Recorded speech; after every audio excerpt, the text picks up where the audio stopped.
After asking his question, he pulls Yoon Seal closer.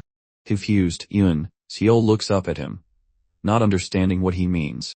Letting go, the man studies him for a moment before asking if anyone has ever taught him how to calm his mind or how to breathe properly in the past. Yoon Seal thinks about it, and replies that his grandfather once taught him a breathing technique. The man's eyes narrow, his suspicion deepening. He tells Yoon Seal to show him. Closing his eyes, Yoon Seal steadies his breathing. He exhales softly to clear his thoughts. Slow and measured, he begins, inhaling through his nose and exhaling through his mouth. As the rhythm settles, energy faintly begins to gather at his core. The man's gaze sharpens. He watches, stunned and unable to believe what he is seeing. Seal is circulating chi while standing, something that should be impossible for someone untrained. This would mean he is capable of channeling energy in any position. And that technique itself. The man can't even finish the thought before calling out for him to stop. Seal opens his eyes, puzzled. Folding his arms, the man looks at him closely, asking if his grandfather had truly taught him this. Seal nods without hesitation. He continues, saying that when he used to play dead with his grandfather, the old man taught him that breathing method, saying it was the best way to breathe inside a coffin.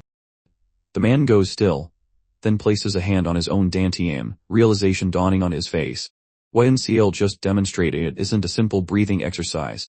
It's a method for gathering true chi into the dantian, a full chi circulation, and breathing practice far beyond any ordinary internal technique.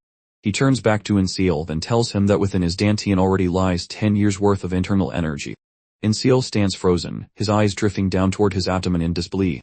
After a long pause, the man asks what his grandfather's name is. Nervous, Seal replies that his grandfather's name is Bujanya.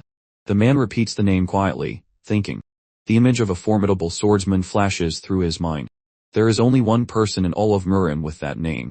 He finally speaks, his voice low and certain. He was the man once known as the strongest swordsman of the demonic path, and the former vice-master of the demonic palace. Seal sinks his head. Dumbfounded, the image of his warm, gentle grandfather flickering through his mind. It's impossible to reconcile that man with the vice-master of the demon palace.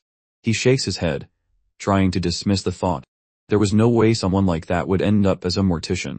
The man in front of him watches in silence, thinking. After a moment, he says the breathing technique is a Shaolin method. The words hit hard, and Seal trembles. If it's Shaolin, it's from the Orthodox Murim, meaning his grandfather must have been an Orthodox martial master. If that truth comes out, the demonic palace will turn on him.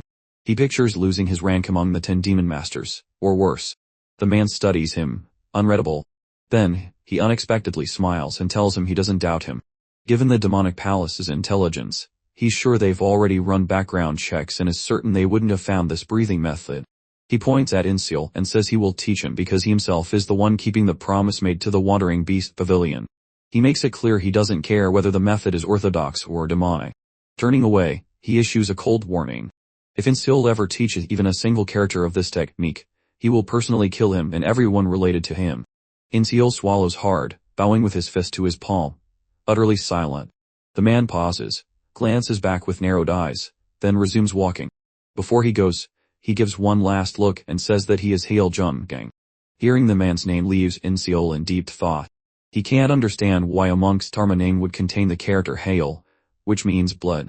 Hail Jung-gang stops in front of a building without turning back and asks Seal if he knows the difference between orthodox and demonic internal energy cultivation techniques. Seal answers simply that he doesn't.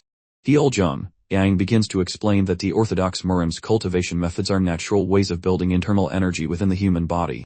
The demonic path, on the other hand, will use any means necessary to build immense energy from the start. Such methods, however, go against the nature of the human body. Over time, the orthodox martial masters end up with far purer and stronger true chi. The technique he will teach him lies beyond the bounds of demonic martial arts. It is the most excellent and miraculous cultivation technique of all. But excellence always demands a price. Raising his right hand, he showed Biwoon Seal that all his fingers are gone. Seeing this, Biwoon Seal's eyes widen in disbelief. Hail Jung-gang tells him that the process of learning the technique was so excruciating that he ate his own fingers to endure the pain. Staring at his mutilated palm, he says that only those who can withstand such suffering can truly attain a body in perfect harmony with internal energy. Looking up to the sky, he continues.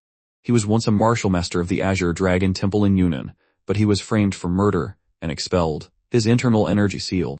During his attempt to recover it, he received help from the Wandering Beast Pavilion. To repay that debt, he promised them his internal energy cultivation technique. And now he says, if Bu-woon seal cannot learn it, then he himself will have failed to fulfill that promise. That is why he must test him first. His expression turns serious. He explains that he will use his true kai to pierce all 365 of Bu-woon seal's acupuncture points at once, because every vessel must be clean to learn this technique. Bu-woon seal begins to look uneasy. Hyeol-jun Gang goes on to say that this process is normally done gradually with time and care, but doing it all at once will be agonizing. He warns Bu-woon seal to give up if he isn't confident he can endure it.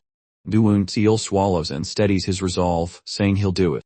Hyeol-jun Gang smiles faintly, almost in anticipation. Without wasting another moment, he raises both hands, flooding them with glowing true kai, and shouts for Bu-woon seal not to regret it. In a swift motion, he presses his hands against Bu-woon seal's abdomen where his dantian lies. A massive ripple of pressure bursts through the air as light engulfs Bu-woon seal's body. The energy spreads outward, shaking the surroundings, but Hyeol-jun Gang's expression suddenly changes. This is not what he expected. Using true kai to pierce every acupuncture point is supposed to feel like scraping bone with a blade. Yet Bu-woon seal stands there silent, calm. Hyeol-jun Gang hesitates but lets it continue, watching to see how long the boy can endure. Then something even stranger happens. There are no impurities leaving Bu-woon seal's body, no foul smell that should accompany the cleansing process. He slowly withdraws his hands, the light fading. Bu-woon seal remains still, breathing steadily. An astonished grin creeps across Hyeol-jun Gang's face as he realizes what he's seeing. Could it be that this boy never had any tainted energy in his vessels to begin with? Bu-woon seal's breathing steadies further as he returns to awareness. He opens his eyes to find Hyeol-jun Gang laughing, a laugh that grows louder and more deranged by the second. Then Hyeol-jun Gang suddenly stops and asks if his name truly is Bu-woon seal. Nervous, Bu-woon seal nods and answers yes. Radiating his kai with wild excitement, Hyeol-jun Gang grins and declares that he will teach Bu-woon seal his internal energy cultivation technique. Half a year later, at the peak of a fog-covered cliff, a tall young man stands silently at the edge, gazing into the mist. Behind him, Hyeol-jun Gang crouches to lift a massive boulder with one hand. He grins, a twisted, eager grin, and hurls it with violent force. The boulder hurtles toward the young man, but he does not move. It crashes against his bare back, and instead of sending him flying, the stone shatters apart, fragments scattering around him. Steam rises faintly from his skin. Hyeol-jun Gang picks up another boulder, juggling it in one hand with a satisfied smile. He declares that the young man has truly mastered it. Calling his name, he reveals the figure standing atop the cliff, Bu-woon seal.